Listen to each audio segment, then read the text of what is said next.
Bonjour, la mort, un passage obligé qui est sans pitié ni remords. Ce n'est pas ça qui effraie le plus. Non, ce qui écoeure, c'est l'hypocrisie, la négligence et la capacité des hommes à transformer le deuil en commerce. Personne ne veut vous tendre la main quand vous étiez au bord du gouffre. Ils sont insensibles à vos sollicitations et les larmes de vos yeux. Mais au moment où votre dernier souffle s'éteint, ils sont les premiers qui se pressent pour fanfaronner autour de votre absence. On s'acharne alors à vous célébrer comme jamais on ne l'a fait quand vous respiriez encore. Certains perfides se donnent l'arrogance de salir votre mémoire sans jamais avoir croisé votre chemin. Feu Ahmed Picardy, l'ancien journaliste, analyste politique, qu'il combinait avec son titre d'acteur de la société civile et artiste-chanteur. Feu Janvier Nouman, journaliste pratique, endurant jusqu'à la mort. Feu Praouda, jeune artiste chanteur, créateur en devenir, en sont les exemples les plus récents de ce ballet des vautours. À peine le décès d'Ahmed Picardy annoncé, que des babillards dans leur tête de linotte ont fait irruption virtuelle dans son foyer pour déduire sur les réseaux sociaux que ce sont les disputes incessantes qu'il a eues avec son épouse qui ont fini par l'emporter.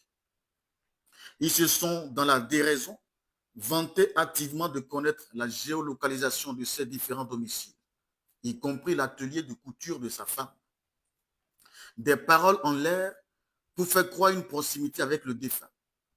Et pourtant, de son vivant, personne d'entre eux n'osait l'appuyer. Lorsqu'il accouchait ses opinions dans les discussions WhatsApp, on le contournait comme un tas d'ordures. Les jacasseurs, qui se vantaient de connaître toute son adresse et tous ses problèmes, n'ont jamais daigné l'approcher pour lui tendre un copec ou le tenir par la main.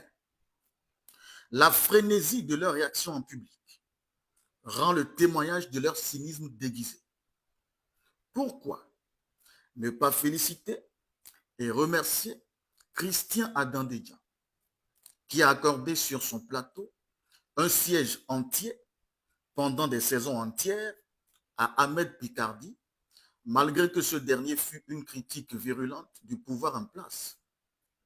C'était d'ailleurs la seule voix que j'aimais suivre. Elle est à la fois grave et suave, et tout ce qu'elle sortait était d'une logique fascinante. Je dirais même dans l'obscurité et sans réfléchir à deux fois que c'est le meilleur analyste du plateau du Grand Rendez-vous. Paix à son âme. Fin janvier, nous, beaucoup ne voyaient pas comment il suyait sang et eau, mais devant les écrans, on pouvait déduire son endurance au point où on pourrait être tenté de croire aux rumeurs de dopage qui lui permettaient de s'accrocher sans répit à son boulot. La dernière fois que j'ai croisé son regard, c'était dans les escaliers de son organe de presse, où j'étais invité par mon collègue Marcus Koudjanoumé pour l'émission L'Hebdo des éditorialistes. Il m'a lancé d'une voix aussi douce que le murmure d'un ruisseau. Je cite, « Mon frère, j'ai appris que tu as Fraternité FM. Félicitations. » Une façon à lui de saluer mon courage après la fermeture de Golf Télévision, d'où j'ai été licencié dans une pluie de départs forcés. Comment ne pas avoir le courage d'évoquer les salaires de misère avec des tâches accablantes qui étouffent lentement les travailleurs et sans aucune garantie d'économie dans la caisse de sécurité sociale.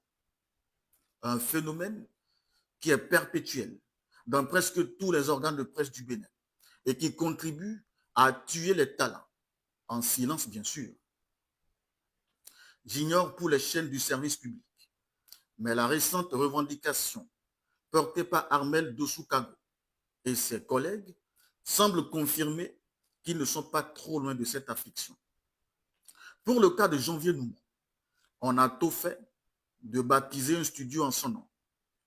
Là où il avait l'habitude de se casser en deux pour satisfaire la demande avec les paupières lourdes d'espoir. lesquelles paupières se sont refermées définitivement, les espoirs engloutis en dessous. Les autorités politiques sont venues après déposer des fleurs au pied de sa dépouille. Est-ce qu'il avait le soutien conséquent des uns et des autres pendant son séjour terrestre? Sans amalgame, je dirais que je n'en sais rien.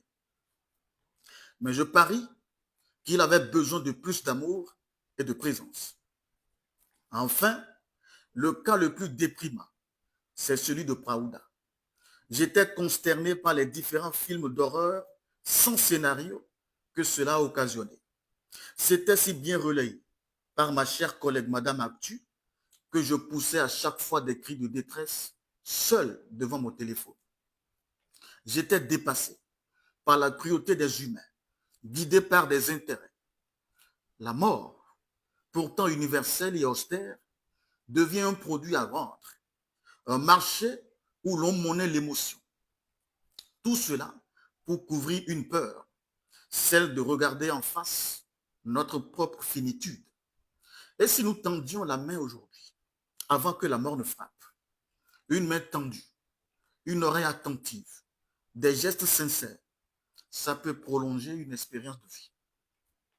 Honneur à tous les soldats au front et hommage à tous ceux qui sont tombés les armes à la main pour la patrie. C'était votre chronique comme toujours. Merci pour l'attention et à lundi. N'oubliez pas, demain samedi, je vous présente le portrait du week-end. Notre invité est Dr Jacques Richard Kodjo. Il vous dira tout sur ce que beaucoup ne savent pas de lui. À très vite.